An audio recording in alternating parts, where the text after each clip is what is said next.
independentemente da pessoa ter uma fé na divindade ou não de Jesus. Ou seja, Jesus também deixou princípios. E esses princípios funcionam. Plantar, colher. Princípios funcionam. Essa parábola dos talentos, em primeiro lugar, é importante dizer o seguinte: talento é dinheiro. Talento aqui não é o seu dom. O cara toca violão, o cara canta bem. Não, é uma moeda de ouro. Não, o talento são 20 anos de salário. 20 anos de salário? É uma unidade de medida monetária. Um talento é uma unidade de medida monetária. Um denário era equivalente à remuneração de um dia. O cara trabalhava por um dia, ele dava um denário.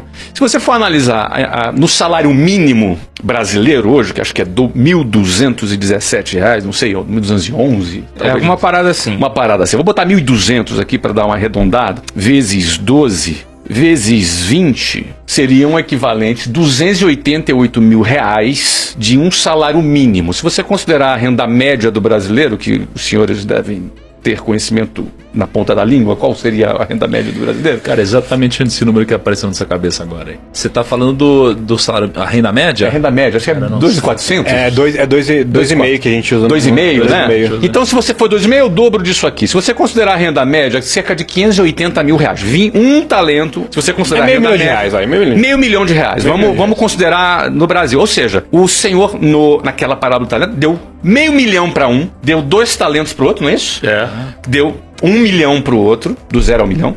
R$1 milhão para o outro. E 2,5 para o outro. 2 milhões e meio para o outro. E eu sei, mas 5 talentos. 5 talentos, 2,5 milhões para o outro. Olha que interessante. Porque era dinheiro. Esse é o contexto. Um cara pegou aquele R$500 mil e enterrou, igual ele falou. Deixa eu guardar debaixo do colchão. Ele enterrou por quê? Ele criou uma ficção na cabeça dele. Cara, ele até usou um termo, né? O senhor é onde você ceifa planta onde não plantou. Ceifa onde não plantou. Isso é muito duro. Muito duro. Criou uma fantasia de que, cara, se eu perder esse dinheiro, ele vai me arregaçar. Vai me arregaçar. Né? E aí o que acontece? Ele, cara, deixa eu guardar aqui que pelo menos eu vou devolver o dinheiro pra ele. Você entendeu?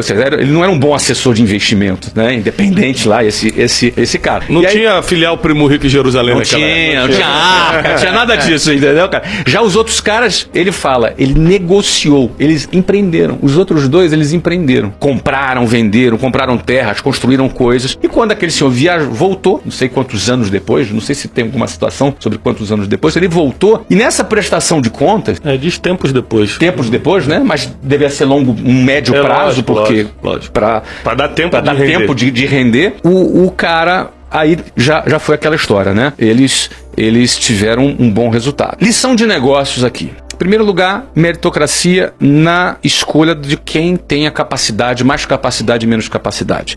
Às vezes, numa empresa, quantos empresários mantêm um cara incompetente, mas ele pensa, não, mas ele é de confiança. Você não tem que ter alguém que é de confiança. Primeiro, a confiança é obrigação. É pré-requisito. É pré-requisito, entendeu? Não, mas o cara... Se o cara não é competente e preparado, tira de quem não tem e dá pra quem tem. Quem tem o quê? A competência. A competência você mede através do quê?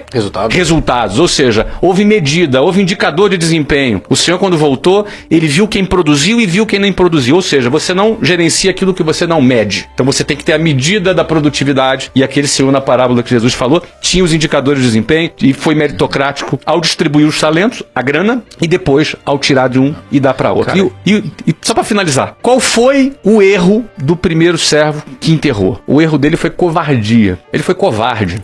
E a Bíblia diz, os covardes não herdarão o reino dos céus. Ele foi covarde. E a covardia dele o classificou como inútil. Eu te pergunto, quantas pessoas com talento, com capacidade, com dons, com habilidades, com oportunidades, esse cara teve a oportunidade. Quantos caras que têm oportunidade, têm tudo isso, e por covardia, o que é covardia? Não é medo. Medo todo mundo tem, eu tenho medo, todos nós temos medo, não é? Mas por covardia, o cara enterra o talento, entendeu? Ou seja, eu penso que essa é uma outra lição. A gente precisa ter coragem, né? Do tripé, visão, coragem, competência. A coragem é importante, senão a gente não tira a gente enterra os nossos talentos. É uma visão de negócio que Jesus deixou.